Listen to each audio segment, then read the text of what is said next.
Ça risque d'être long.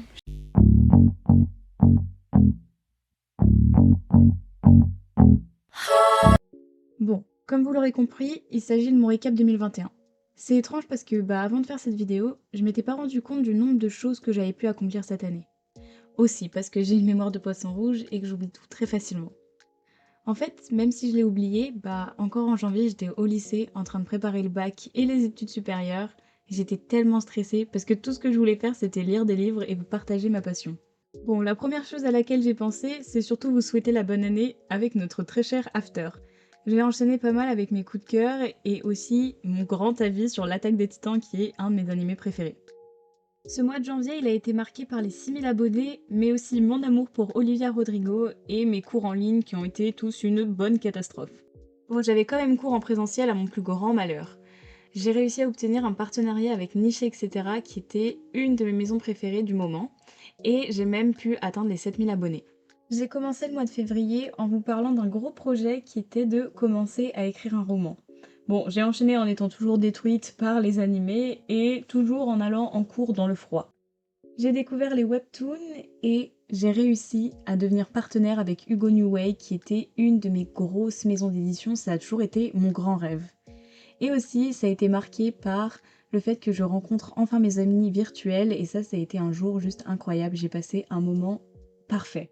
En mars, j'ai atteint les 8500 abonnés et j'ai continué à vous partager mon quotidien et surtout mes updates lecture. En avril, j'ai continué à vous parler et à vous partager toute ma passion avec mes amis, mais aussi j'ai enfin concrétisé un projet qui était d'écrire mon livre que j'avais commencé en janvier. Je l'ai posté sur Wattpad et il n'y est plus maintenant, mais je me souviens que j'avais mis des visages sur mes personnages et c'était juste un projet fou que j'espère vraiment continuer. J'ai continué les cours en ligne, mais surtout j'ai survécu à Parcoursup et ça j'en suis plutôt fière parce que c'était vraiment ma hantise. Et puis surtout, j'ai découvert ma nouvelle saga préférée qui était Un palais d'épines de rose de Sarah J. Maas. J'ai passé les 9000 abonnés et j'ai compris que mes réels commençaient vraiment à prendre de l'ampleur. Mais je crois que c'est le plus fou qui est arrivé après. Le 24 avril, j'étais vraiment peinard dans ma chambre quand une abonnée me dit «Lison, t'es passée sur France Inter». Pour moi, ça me paraissait complètement fou parce que personne ne m'avait jamais contacté et puis j'ai fini par trouver sur internet ce fameux article. Minute de vidéo. Là, je vais parler de mon chouchou. Le monde de Charlie de Stephen... Je sais pas ce qui... Bref, j'arriverai jamais à le dire. Donc, ça parle de Charlie qui rentre au lycée. Un jour, il va rencontrer Patrick et Sam. Et grâce à eux, Charlie va pouvoir vraiment s'intégrer. J'ai adoré les personnages, j'ai adoré les retournements de situation. Surtout à la fin, il y en a un gros et... ça fait trop mal au cœur. Bref, je vous le conseille parce que c'est trop bien. Voilà, ne vous affolez pas sur le montage sur TikTok, hein, ça va assez vite. Mais voyez, c'est tout frais, tout léger. Alors l'application de lecture... J'ai jamais vraiment réalisé ce qui était en train de m'arriver parce que, clairement, j'étais juste une adolescente dans sa chambre qui vous parlait de livres. J'ai continué à écrire mon roman, et puis j'ai commencé à vous afficher un peu plus ma vie privée, c'est-à-dire ma sœur sur mon compte. Et puis est arrivé les 10 000 abonnés. Et encore une fois, j'ai pas vraiment réalisé ce qui était en train de se passer. Et voilà, le 14 mai, j'ai décidé de créer ma chaîne YouTube. Faut savoir que pour moi, ça a toujours été très flippant de me lancer parce que je trouve que c'est vraiment un environnement vaste et j'étais un peu perdue, je savais pas trop comment m'y prendre puisque je n'avais jamais fait de réelles longues vidéos. D'ailleurs, ça se voit plutôt bien parce que sur ma première vidéo, ça se voit que je suis très gênée et je suis pas naturelle. Mais c'est pas grave parce que maintenant, je m'y sens vraiment comme chez moi et j'ai vraiment plus aucun problème. Et le 19 mai est arrivée une de mes meilleures décisions.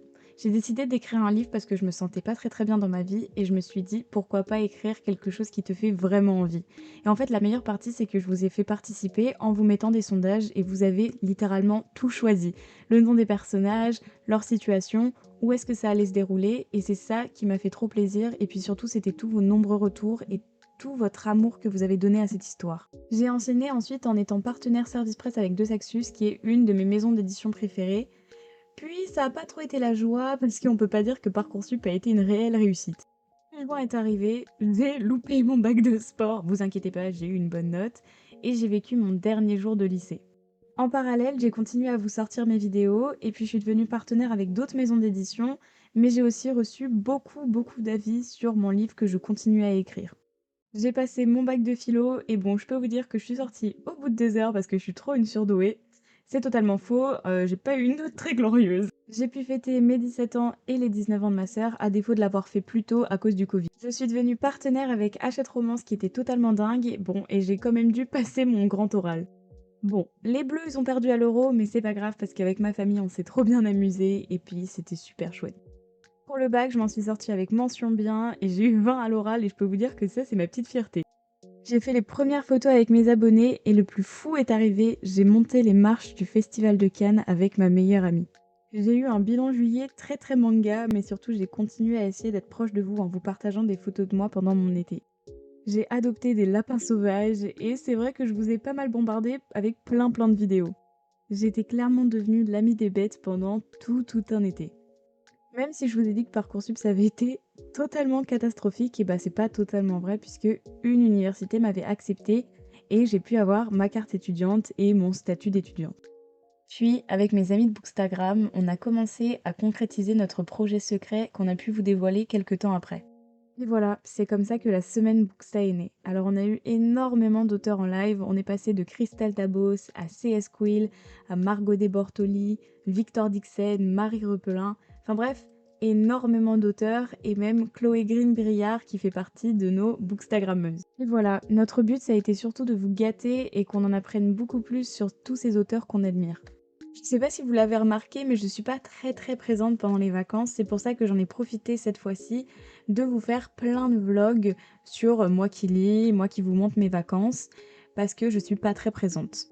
Ces vidéos, elles sont encore disponibles sur ma chaîne YouTube et ça m'a fait vraiment hyper plaisir de vous montrer un peu mon quotidien et surtout comment je profitais de mes vacances et ce que je faisais en général. Puis septembre est arrivé. Ce qui est pratique avec la fac et mes cours de théâtre, c'est que ça reprenait pas tout de suite. Du coup, j'ai pu profiter et me consacrer à mes projets personnels, dont finir d'écrire mon livre. J'ai pu revoir Pauline et c'est grâce à ça qu'on a réussi à se rapprocher puisque maintenant qu'on vit presque à côté, bah c'est plutôt simple de se voir. J'ai dû faire mon emploi du temps pour la fac et c'est vrai, j'ai bel et bien loupé ma pré-rentrée. Puis ensuite, j'ai vu passer que Audrey faisait une chasse aux livres, alors j'en ai profité, j'ai ramené mes sœurs et puis c'était parti pour la chasse. Bon, j'étais un peu en furie parce que je voulais trop trouver des bouquins et surtout ce qui m'a fait trop plaisir, c'est que j'ai pu vous rencontrer vous. Et le 19 septembre est arrivé et j'ai officiellement fêté les 3 ans de mon compte. Et ouais, 3 ans, je suis vieille.